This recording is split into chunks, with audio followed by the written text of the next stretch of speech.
নমস্কার, আমি জ্যোতিষী তন্ময় মৌলিক। সুপ্রভাত।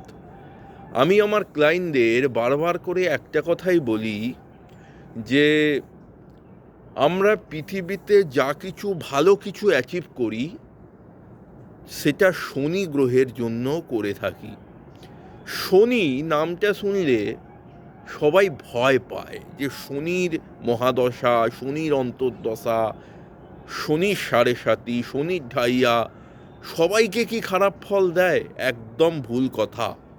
আমি বারবার করে বলেছি শনির সাড়ে সাতি, যে 7.5 বছরের যে পিরিয়ড, ওই পিরিয়ডের মধ্যে হয়তো আপনার জীবনে কিছু বাধা আসতে পারে, বিঘ্ন আসতে পারে, কাজে কোনো কাজ পেন্ডিং হয়ে যেতে পারে, শত্রুতা আসতে পারে, কিন্তু সাড়ে সাতিতে যে সবাই শেষ হয়ে যাবে, সবাই ধ্বংস হয়ে যাবে, তা কিন্তু একদম ভুল কথা।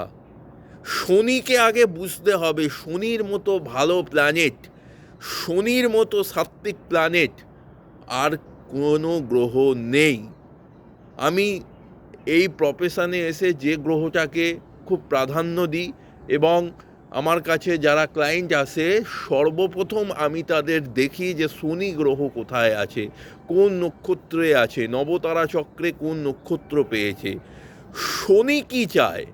শনি চায় আপনি ডিসিপ্লিন হন, আপনার ব্যবহার যেন আপনার গুরুজনের প্রতি ভালো থাকে। শনি চায় আপনি শৃঙ্খলার সঙ্গে থাকুন। শনি চায় আপনি সৎ পথ পরিদর্শন করুন। শনি সবসময় সততাকে নির্দেশ করে। যারা চোর, চিটিংবাজ, ধাপ্পাবাজ, মিথ্যেবাদী, জোচ্চর্মি করে, মানুষজনের সঙ্গে প্রতারণা করে, তারাই একমাত্র শনিকে ভয় পাবে। অন্য কারো শনিকে ভয় পাবার কোনো কারণ নেই। শনিকে বলা হয় কর্মফল দাতা। শনিকে বলা হয়